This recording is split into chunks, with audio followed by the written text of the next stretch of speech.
Irmãos, vamos agora ler a carta de Sardes, capítulo 3.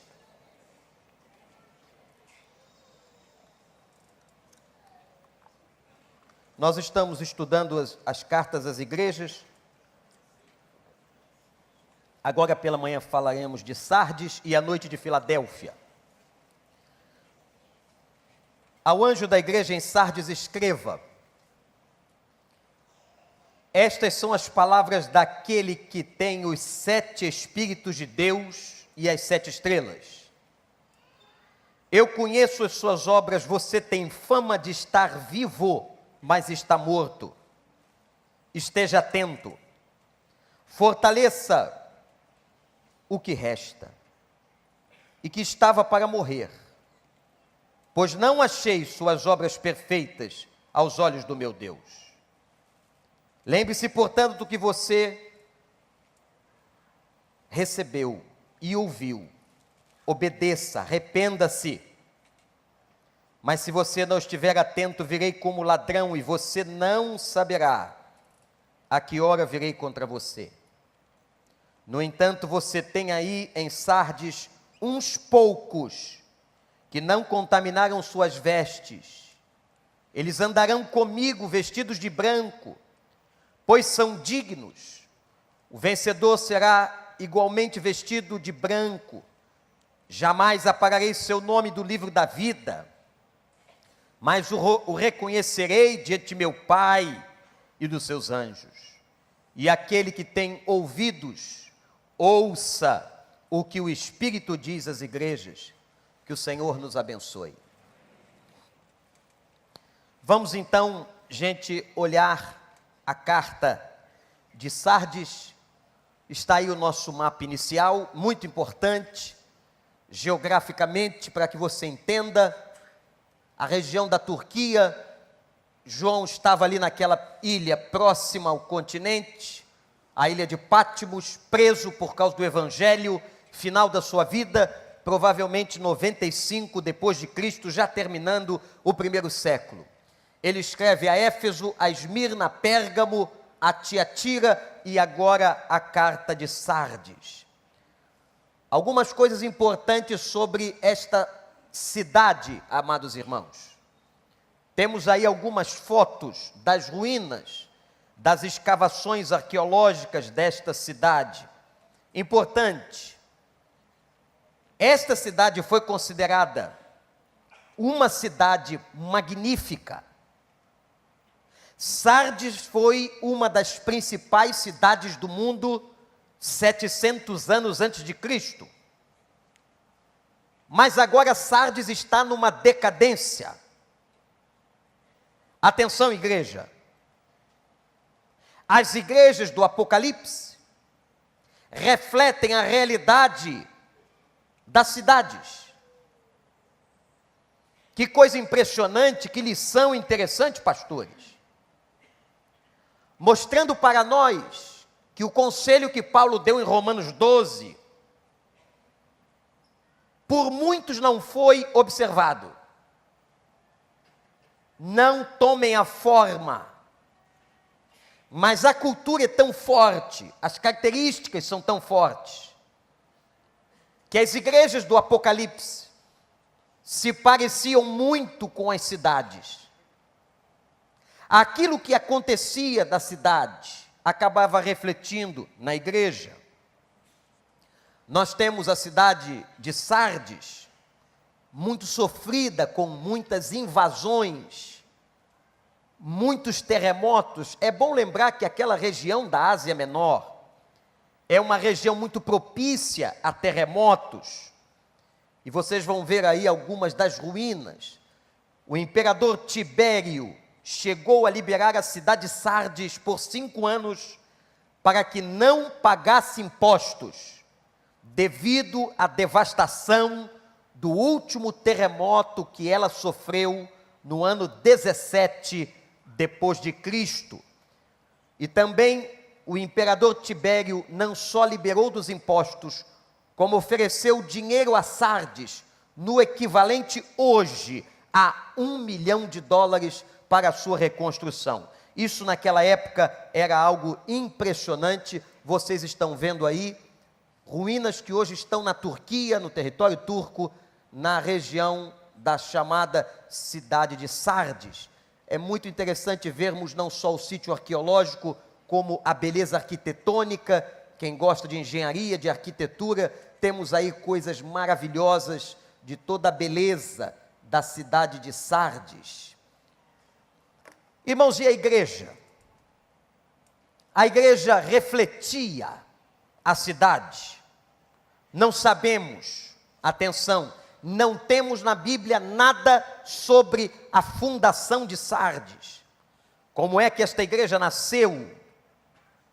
Mas é interessante que quando Cristo entrega a mensagem a João para que entregasse ao pastor da igreja, ao anjo da igreja, Jesus vai dizer: você parece estar viva, mas está morta.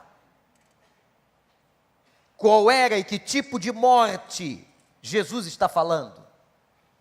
Atenção, igreja, irmãos. Nós estamos aqui celebrando 30 anos. Nós nos lembramos de muitas vitórias.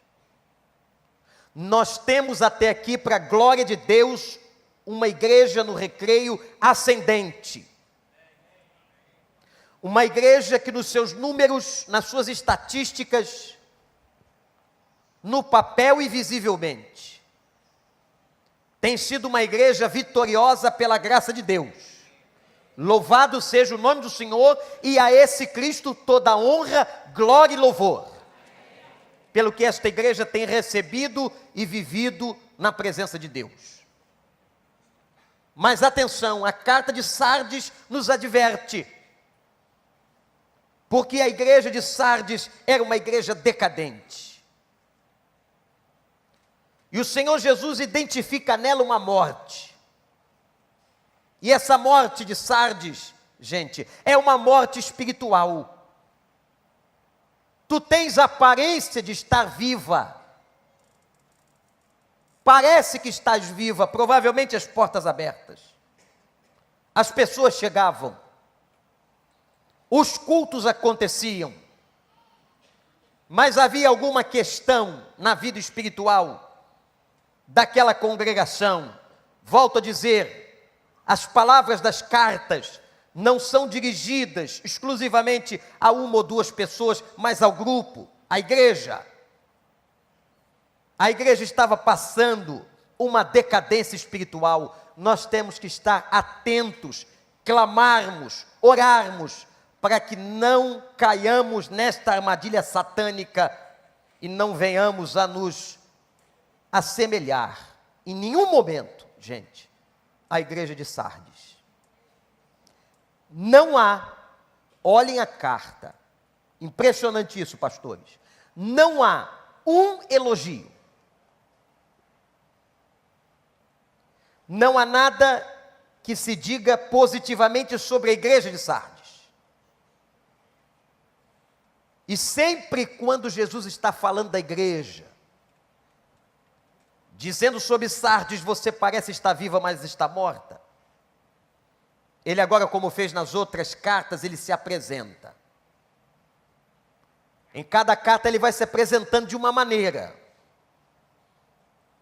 As características, o caráter de Deus em Cristo vai sendo apresentado.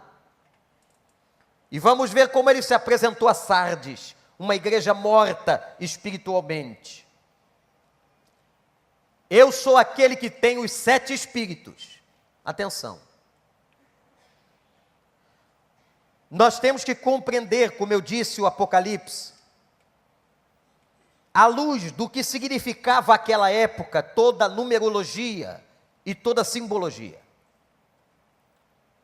Como no caso das próprias 7 cartas, o número 7, o número da perfeição de Deus e da totalidade.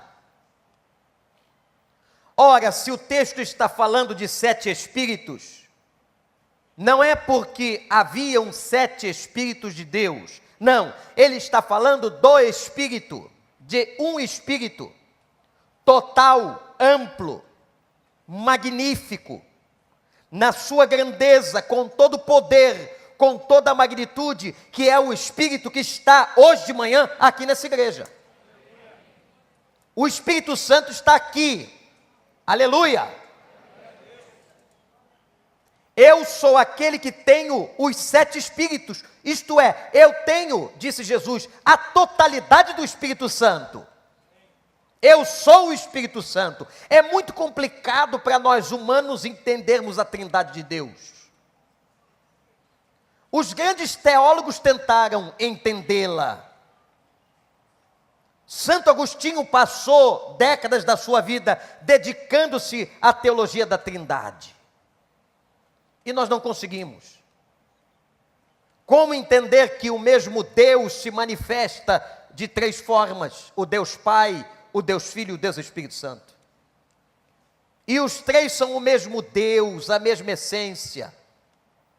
Portanto, amados, Jesus está dizendo a Sardes: eu tenho os 7 Espíritos, isto é, eu tenho a totalidade do Espírito Santo, o poder e a magnitude. Mas há uma outra apresentação que ele faz: eu tenho as 7 estrelas. Como interpretamos no início, há 2 veias de interpretação sobre essas estrelas.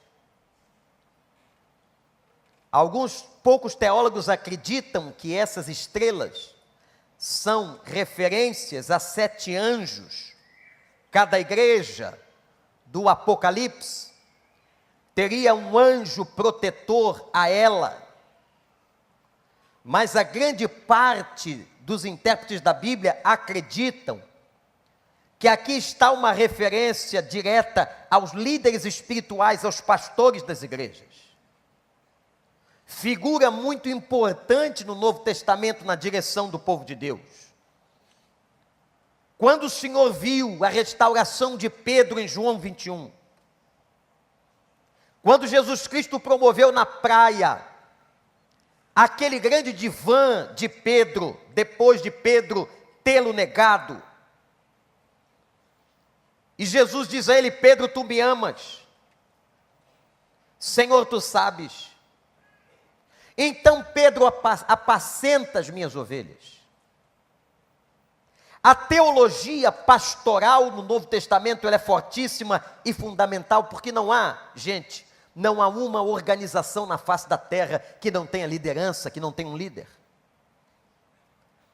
E o líder da igreja, ou os líderes humanos da igreja, são os pastores, não só aqueles que ocupam funções eclesiásticas, mas todos aqueles que têm o dom pastoral e que lideram e que pastoreiam o povo de Deus, como os líderes de células, por exemplo, que estão semanalmente pastoreando o povo do Senhor.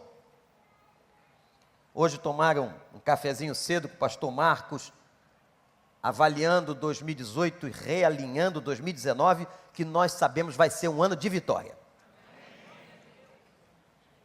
Mais um ano de bênção e de crescimento. As estrelas estavam nas mãos do Senhor. Fiquem tranquilos. Por mais bobagens que os pastores possam vir a fazer, por mais erros que os pastores possam cometer, e você como ovelha se preocupa, com toda razão. Fiquem tranquilos, porque todos nós estamos nas mãos de Jesus. E Ele sabe a hora certa de remover. Ele sabe a hora certa de fechar os olhos de cada um,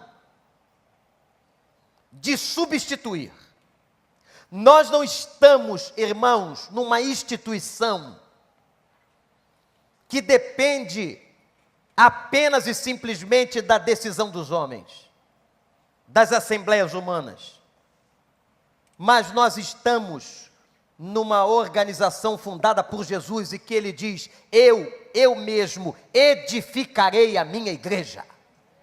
Ele toma conta da igreja dele, a igreja dele, os pastores são dele, as portas são abertas por ele, ele dá o crescimento, ele abençoa, a igreja está nas mãos do Senhor. Aleluia! Não são os homens que a dominam. Portanto, Deus tem as estrelas.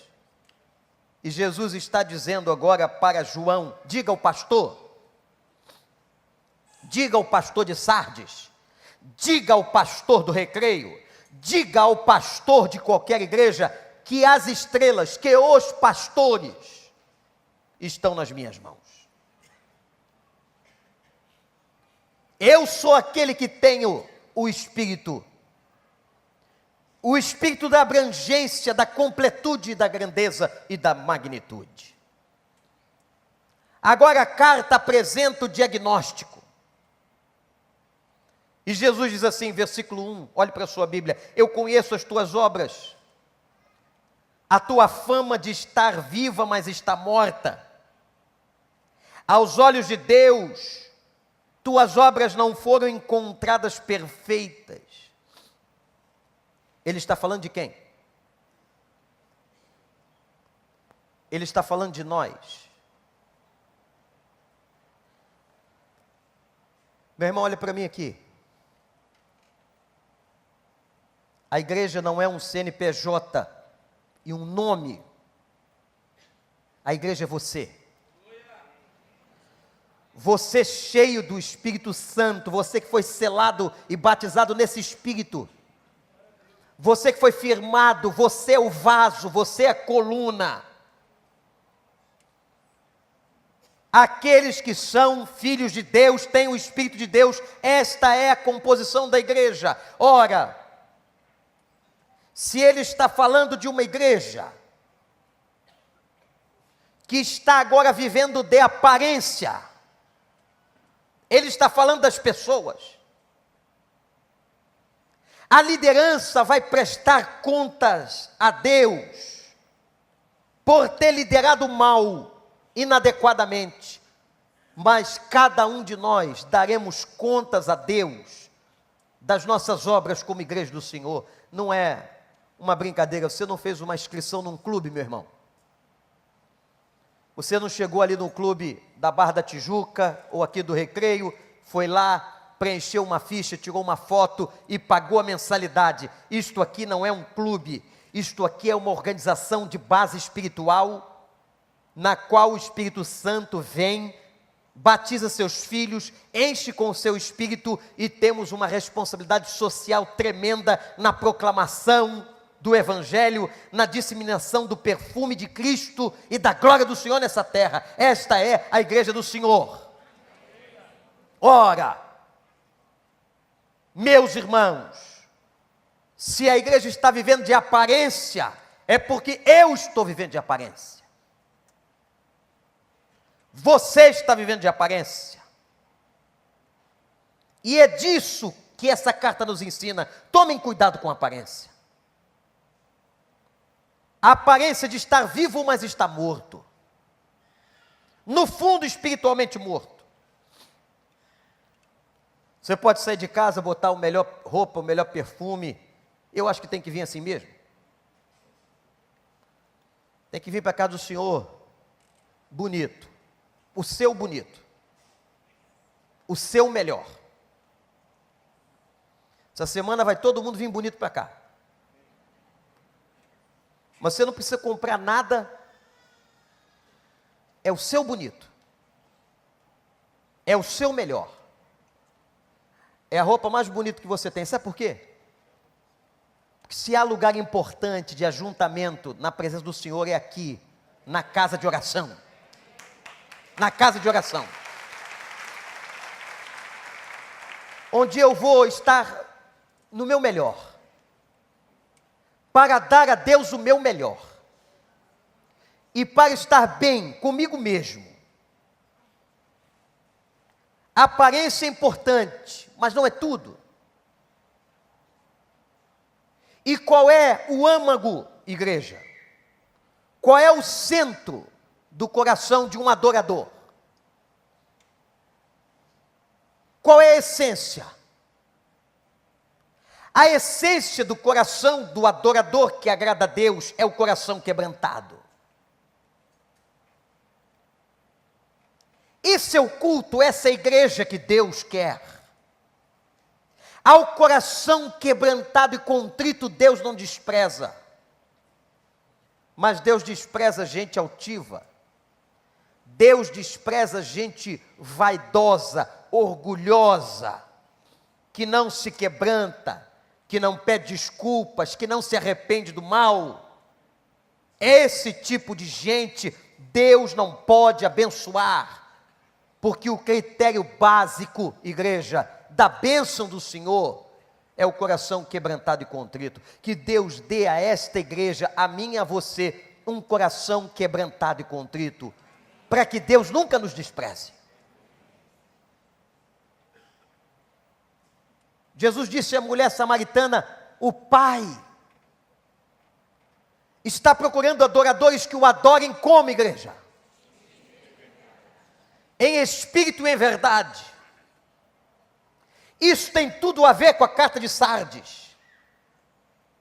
Em espírito, numa referência à minha intimidade emocional, à minha vontade,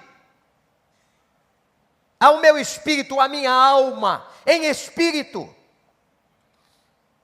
Mas disse Jesus, em verdade, aqui vai uma alusão à racionalidade, à inteligência. Como disse o grande John Stott, crer é também pensar. O ser crente não exclui a racionalidade e a cognição.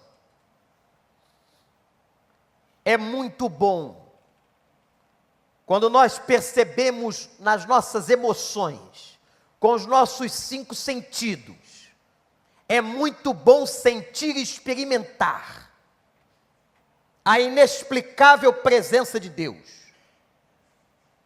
É gostoso captar a atmosfera,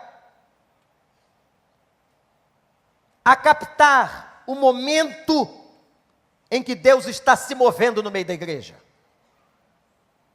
As reações mais diferentes acontecem. Eu já vi de tudo ao longo desses anos. Pessoas que se emocionam, pessoas que sorriem, pessoas que choram, pessoas que se arrepiam, pessoas que percebem, e há outros que são mais sensíveis. Você não está vendo, não está percebendo. E caiu logo do lado de um cara bem racional. Ele diz assim, ainda não. Eu estou sentindo que tem alguma coisa diferente. Mas é muito bom também, quando Deus e o seu Espírito trabalham na minha mente, na minha cabeça. E Jesus diz assim, entendeu? E você diz assim, entendi. Compreendeu a revelação? Compreendi. Entendeu por que está dando errado? Entendi. Compreendeu os caminhos da desobediência e da obediência? Sim, Senhor. Os verdadeiros adoradores adoram o Pai em espírito, com a grandeza das suas emoções, as suas experiências sensitivas. Quando a gente chora, levanta a mão, ajoelha, mas os verdadeiros adoradores também adoram em verdade. A igreja que consegue essa conjugação é a igreja que agrada ao Senhor. É a igreja que adora em perfeição. Ela tanto mexe com a alma e com as emoções que Deus imprimiu em nós, como ela fala a mente, a racionalidade, a inteligência. Sardes era uma igreja só de aparência. Que Deus nos livre, que Deus nos abençoe, para que sejamos uma igreja de adoradores, sempre em espírito e em verdade. Adoradores prostrados e quebrantados. Irmãos, quando olhamos alguém que não se quebranta, não se arrepende, duvidamos desta conversão. Porque a pessoa verdadeiramente convertida, ela se curva, ela se quebranta diante da revelação. Por que a igreja de Sardes estava vivendo de aparência? É claro que lá no meio tinha pecado. O pecado gera morte. O pecado gera a mortificação da vida. Eu posso citar aqui, amados, vários tipos de morte, quando o pecado entra na vida de uma pessoa. Quando Romanos, na teologia paulina, diz assim, o salário do pecado é? O salário do pecado é? O salário do pecado é? Isto é, o salário, a consequência do pecado, o pagamento que o pecado te dá é esse. É claro que ele está falando também de uma morte última, que é a morte que nos levará ao túmulo. A morte física, a deteriorização do corpo, ao voltarmos ao pó, isto é consequência do pecado em razão última. Mas gente, olhe para cá, preste atenção numa coisa, antes de acontecer isso, a morte física, o pecado gera na gente outros tipos de morte, hein? Como por exemplo a morte da vontade. A pessoa que está vivendo entregue absolutamente ao desânimo e à falência. Não quer mais viver. A morte dos sentimentos. É essa morte aí que a depressão está provocando na vida de muita gente. Muitas questões e muitas enfermidades têm também o cunho espiritual. Porque se você for pensar em análise última, toda enfermidade tem origem no erro e no pecado humano. Os erros cromossomiais, que fazem uma criança nascer com deformidade. O desencadeamento de uma célula cancerígena. O aparecimento de uma doença, tudo isso tem origem na degradação e na queda de Gênesis, que arrastou toda a criação. Então, quando você vê aí muita gente morrendo nas suas emoções, morrendo nos seus sentimentos, isso é muito sério. E há uma profecia bíblica que diz que nos últimos tempos haveria a morte do amor. O amor se esfriaria. O que nós estamos vendo hoje, não apenas no âmbito da família, mas da sociedade, esse desrespeito ao humano, os interesses todos na frente da preservação da vida, tudo isso tem a ver com essa morte do pecado, que o pecado gerou, essa morte dos sentimentos, da vontade, do amor. A morte, por exemplo, da beleza. Tudo isso são mortes que antecedem a morte principal, a morte física. O que nos leva a entender, igreja, que tem gente morta antes de morrer.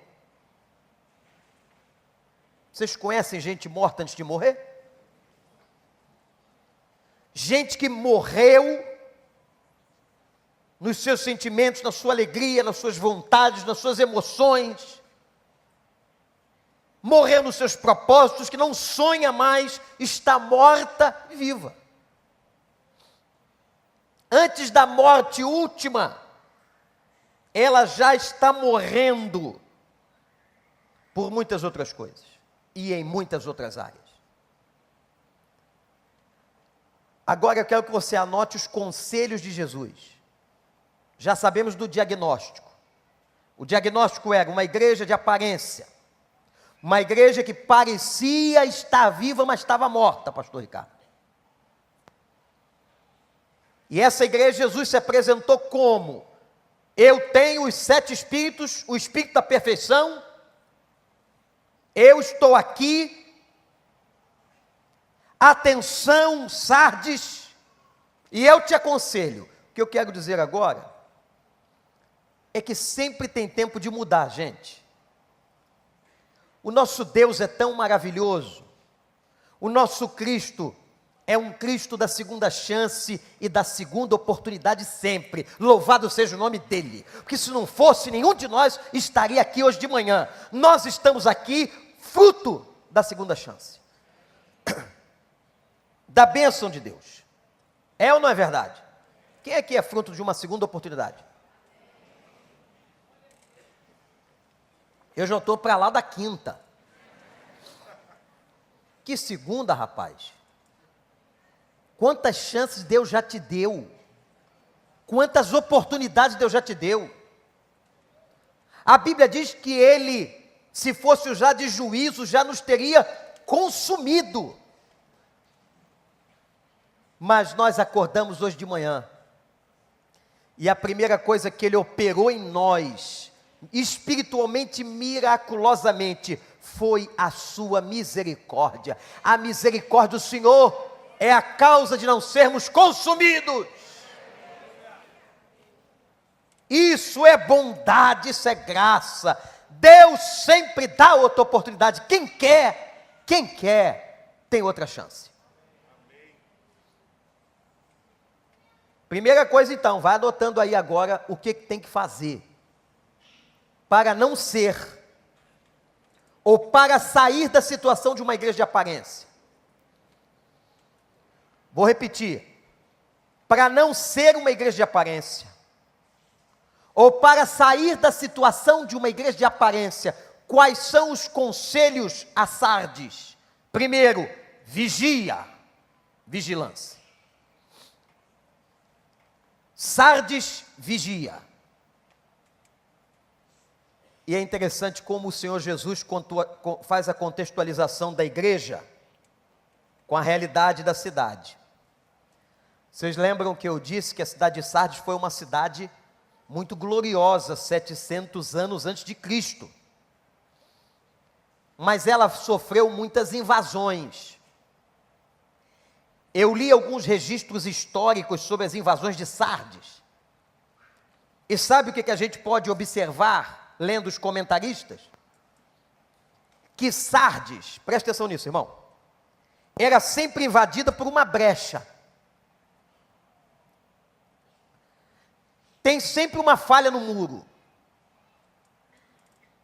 Tem sempre uma frechinha, uma lacuna. Vocês estão vendo a problemática do viaduto de São Paulo? Um viaduto de 27 anos, eu acho.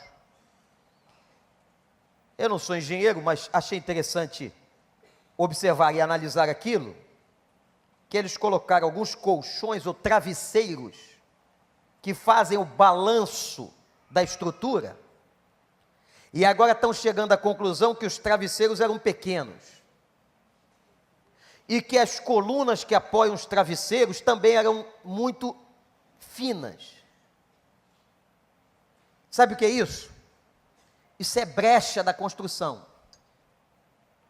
Isso é falha. Nós temos aqui engenheiros muito zelosos. Sérgio, Davi, todos os outros são muito zelosos. Às vezes a gente quer fazer alguma coisa e dizer assim: vamos consultar o calculista. Porque, pela mente do pastor, você já viu, né? Vai ter 10 andares aqui, 32 ali, 50. O pastor está pensando sempre no ano 2079. Mas o engenheiro diz assim: não pode, pastor. Porque a sapata de estrutura que está embaixo só comporta tantas toneladas. E se o pastor ficar muito empolgado, diz assim, pastor, imagina aquilo caindo no povo. Não. Aí é nesse momento que o pastor recua. Se o pastor for ruim de coração, ele pergunta, quem estará embaixo?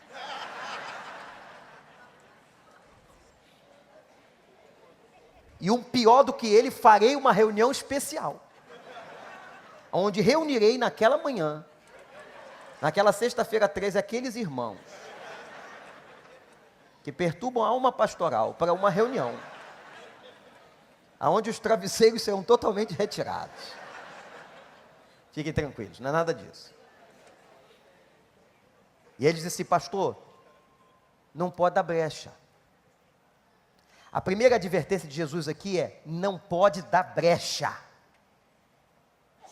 Irmãos, não sei se você está entendendo o que eu estou falando, mas tem coisas na vida, às vezes muito simples, que aparentemente não tem problema nenhum. Aquela frase que jovem gosta de dizer, mãe, o que tem? Não tem problema. Às vezes, seu pai, sua mãe ou você está vendo uma frechinha, uma brechinha de oportunidade para que o diabo entre e faça festa. Porque uma coisa grande começa sempre pequena. Um problema grande, para chegar a ser grande, ele começou com uma coisa pequena. Um grande adultério começou com a tentação. Fecha a porta, meu irmão. Fecha a porta, fecha as frechas, fecha as brechas. Eu vou aqui citar, apenas citar, que eu podia ficar citando, exemplificando, mas não vou fazer isso. Algumas brechas que a gente acaba dando para o demônio. Às vezes com tentações que chegam, no campo financeiro, no campo sexual, no campo profissional. O que tem? Ninguém está vendo, é uma coisinha de nada, as pequenas brechas. Outra brecha que você tem que tomar cuidado, é com o esgotamento físico, cansaço psicológico, a exaustão. Os psicólogos e terapeutas dizem, não tome decisões cansado. Acalma o teu coração, busca conselhos. Há pessoas, irmãos, que não procuram ninguém para conversar. São tão autossuficientes que não buscam orientação, oração. Não tem humildade de dizer, me ajuda, por favor, que eu estou precisando de ajuda. Enquanto outros, graças a Deus, buscam ajuda, suplicam a quem pode, vão em todos os encontros de oração. Tem gente que não pede oração a ninguém. A brecha do esgotamento, a brecha das tentações, a brecha quando você não tem comunhão com Deus, não lê a palavra, não revigora o que Jesus ensinou, você acaba esquecendo. É por isso que a gente lê a Bíblia todo dia. A gente lê a Bíblia todo dia, porque a gente não se lembra todo dia. Este sermão aqui sobre Sardes será esquecido em horas. Daqui a algumas horas, você não se lembrará, se bobear, do nome da igreja. E aí você tem que consultar a internet, a Bíblia de novo, os textos que você anotou, para que você se relembre. Por isso que a gente tem que ouvir a pregação, por isso que a gente tem que ler a palavra, por isso que a gente tem que repetir. Porque o pecado trouxe essa deficiência à nossa memória. Um dos trabalhos de Deus no Velho Testamento e nos Salmos é acender a memória. E a Bíblia diz assim, ó, olha para mim, traga à memória aquilo que te dá esperança. Isso que você está pensando, esse conteúdo que você está pensando, te traz esperança ou te traz tristeza? Te traz esperança ou te traz desgosto? Te traz esperança ou te traz morte? Te traz esperança ou te traz desespero? Vejam como o crente tem ferramentas. Aí Paulo diz assim: pense nas coisas do alto. Então você tem poder em você mesmo para pensar, para coordenar seus pensamentos, para aquilo que te dá esperança e para aquilo que diz a palavra do Senhor. Por isso, esconda a palavra no coração, na mente, para não pecar contra Ele. Louvado seja o nome do Senhor. Feche as brechas. Feche as brechas. Segunda coisa, se lembre. Feche as brechas e se lembre. O que eu tenho que me lembrar? Coloca lá, ué. Você não coloca um monte de coisa na geladeira? Você não coloca um monte de coisa na sua agenda eletrônica, nos seus lembretes? Você não coloca um monte de coisa em todo lugar da casa? Coloca lá a palavra do Senhor. Já entrei em algumas casas de algumas famílias, muito legal isso. Se cada lugar que vai, até no banheiro tem um lembrete. Naquele tempinho que você perde ali, ou dependendo da situação, um tempo maior, você está lendo.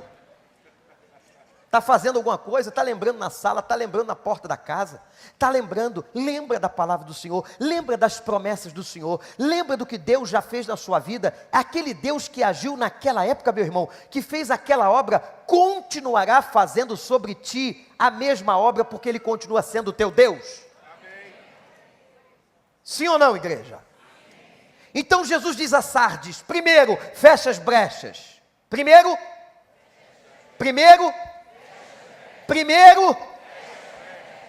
segundo, lembra.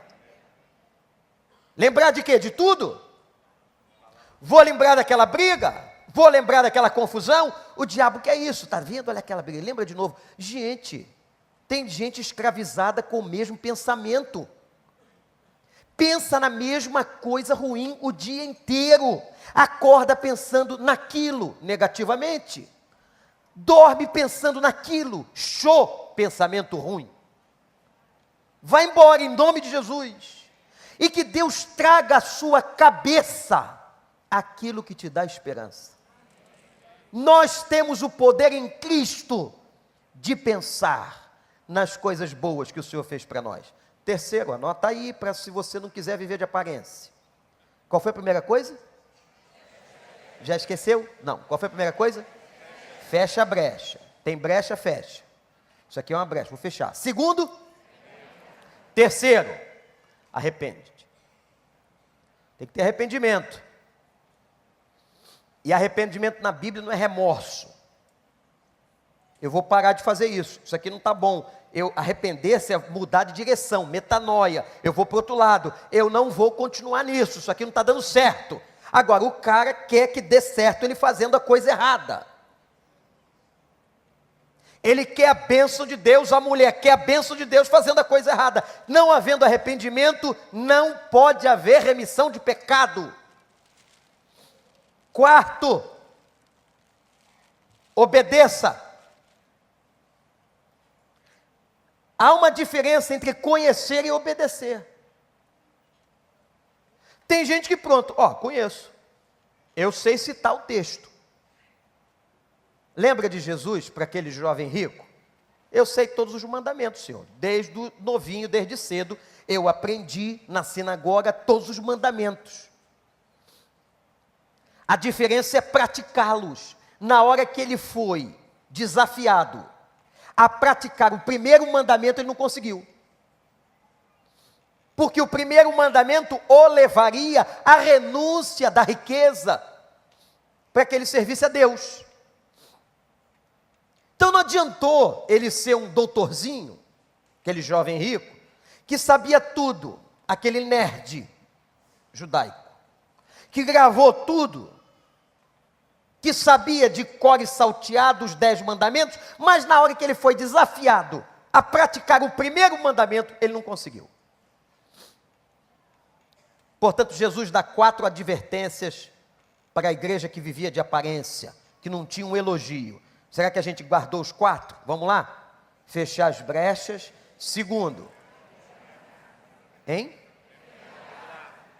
Terceiro. Arrependimento. Quarto, obedecer. Aí ele faz uma advertência importante, assim: se não, virei como ladrão. Na verdade, o que Cristo está fazendo com Sardes, e a muitos da igreja de Sardes, é dando oportunidade de salvação. Vamos às promessas de Jesus em Sardes, porque diz assim no versículo 4. Olha aí, vê se você está nesse grupo aí, do versículo 4, vê se você está aí. Está aí? Está dentro ou está fora? Tem alguns poucos fiéis. E eu vou falar para esses fiéis. Interessante como Jesus busca na igreja sempre, podem ser poucos, mas gente séria. Andarão com Jesus. Primeiro privilégio. Aqui é uma referência àqueles que andavam nos palácios dos reis persas. Era um privilégio ser escolhido, e havia um sorteio entre os persas para que um súdito passeasse nos palácios reais.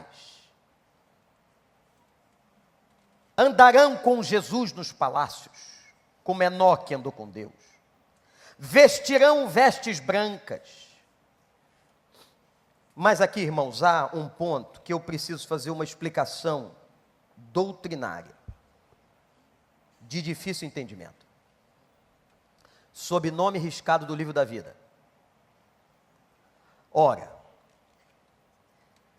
preste atenção ali para cá, porque eu sei que tem muita gente que tem essa dúvida se perde ou não a sua salvação. A Bíblia diz que a conversão é um negócio tão sério, que é comparado ao novo nascimento. Ó, pessoa nasceu de novo. Ao nascer de novo, ela é mergulhada ou batizada no Espírito.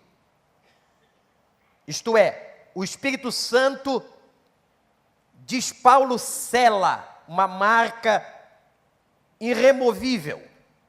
É a mesma coisa que marcar um animal com ferro quente. Marcou. Este animal pertence a mim.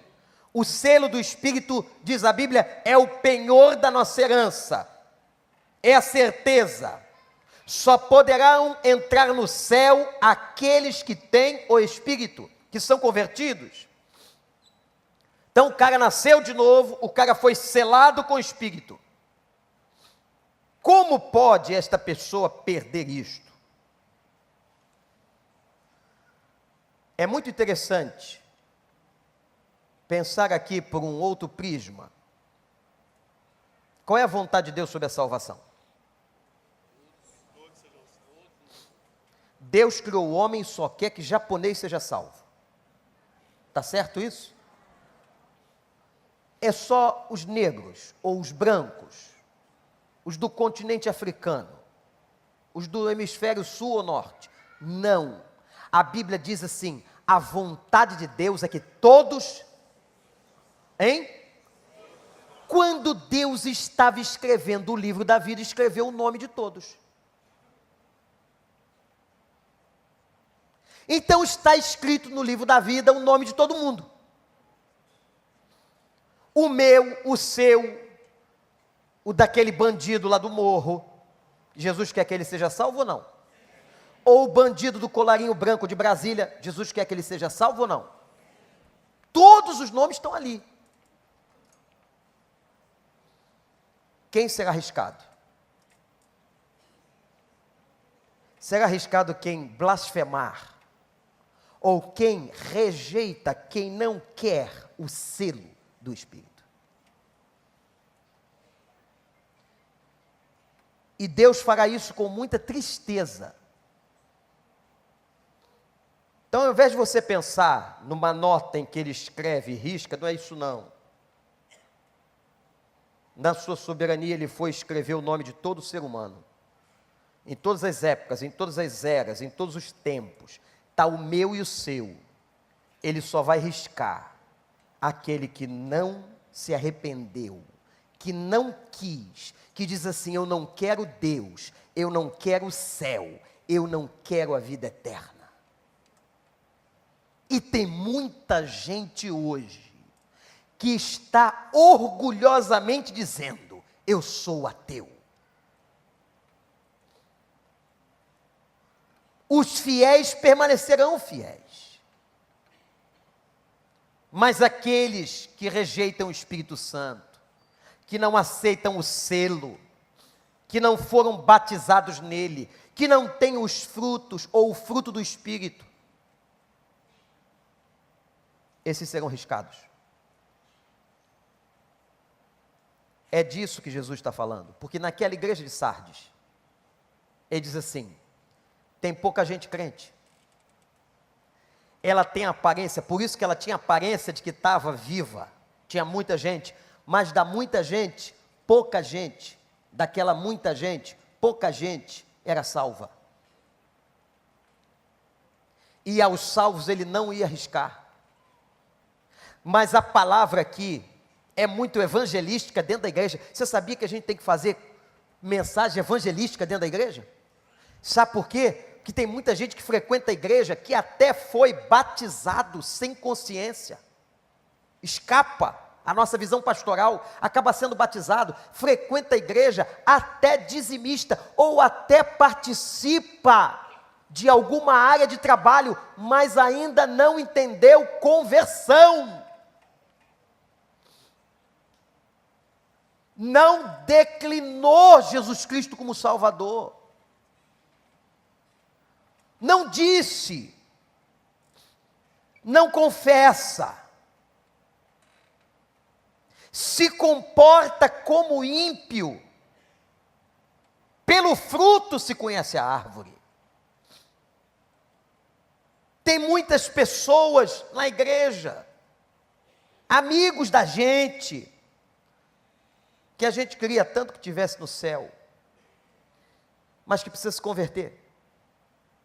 E a conversão é um negócio muito pessoal. Ah, mas meu pai era um grande obreiro da igreja. Seu pai dará conta dele e você dará conta de você. Amém. Minha mãe era uma mulher de oração. Tem bandido que se fia nisso. A mãe dará conta dela e você dará conta de você. Sua mulher dará conta dela e você, marido, dará conta de você, e vice-versa. Nós temos que pregar. Jesus está pregando dentro da igreja. Tem pouca gente, verso 4, fiel. Por isso vocês têm aparência. Tem muita gente, mas tem pouca conversão. E eu vou riscar. Quem está dando brecha, quem não se arrepende, quem não aceita, quem não converte. O Senhor Jesus está falando conosco, e Ele termina dizendo: eu vou confessar essas pessoas diante do Pai. Em toda a carta, em todas elas, em todas as igrejas, a fidelidade de Jesus com a igreja, a fidelidade de Jesus com a gente. Eu não quero ser Sardes, eu não quero que a nossa igreja se pareça com Sardes, eu não quero que você se pareça com Sardes, eu não quero me parecer com Sardes. E se a gente não quer se parecer com Sardes, a gente tem que orar. E você pode dizer assim: pastor, mas eu não sei onde é que está a brecha. Ora para Deus revelar. Senhor, traz luz. Me mostra onde é que eu estou dando bobeira, onde é que eu estou vacilando, qual é a área. E ao reconhecer a brecha, fecha. No poder do Espírito Santo, fecha. Vigia. Para que essa brecha não vá aumentando. Para que o travesseiro da estrutura não vá sendo retirado, desgastado. E daqui a pouco você comece a ceder às pressões do mundo. E você começa a viver aquilo que Deus não quer que você viva. Que Deus nos livre. A igreja que não teve um sequer elogio, é advertida severamente, porque Jesus ama, sempre dando segunda chance e oportunidade. Abrindo hoje, nosso aniversário de 30 anos. Eu quero convidar, se você puder, a que fiquemos de joelhos.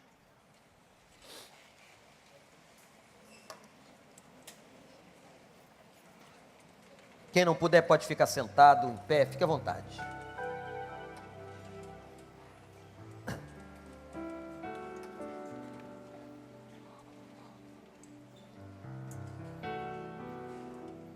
Senhor Deus, revela a nós as nossas brechas. Pai, revela a nós aonde estamos errando. Neste momento de alegria e de festa pela história desta igreja, nós estamos aqui de joelhos, declarando que nós não queremos ser como Sardes. Não queremos ser uma igreja de aparência. E sabemos, ó Deus, que isso depende de todos nós, não só do anjo da igreja, mas de todos nós. Cada pessoa, cada irmão, cada irmã, para que o mundo não venha ganhando lugar, espaço, crescente, para que o brilho da Tua glória não seja apagado. Ó Deus, nós queremos agora pedir perdão pelos nossos pecados, pedir perdão pelos erros, pedir perdão, meu Pai, pelas portas que não deviam estar abertas. Ajuda-nos, restaura-nos, quebranta-nos, porque nós aceitamos o nosso livro, o nosso nome escrito no livro, nós confessamos a Jesus, e nós nos comprometemos agora em vigilância total, para que possamos manter o brilho da Tua glória, o cheiro da Tua presença, no mundo em que vivemos. Obrigado por esta carta de Sardes, que tanto nos ensina, apesar de uma carta tão dura. Ó Senhor, Tu que tens os 7 Espíritos, olha para nós, fortalece e ajuda-nos a que sejamos melhores, em nome de Jesus. E todo o povo de Deus que concorda com esta oração diz: amém. Você pode ficar em pé?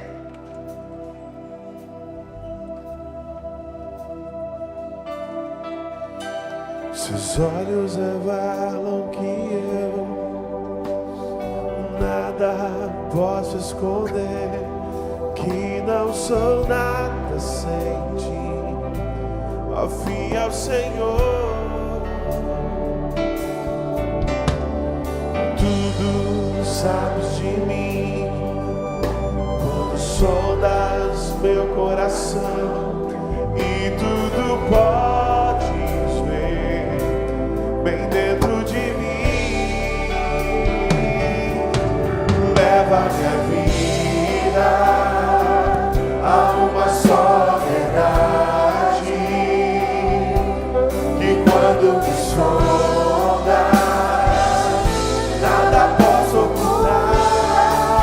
Eu sei, Senhor, sei que a Tua fidelidade leva minha vida mais além do que eu possa imaginar.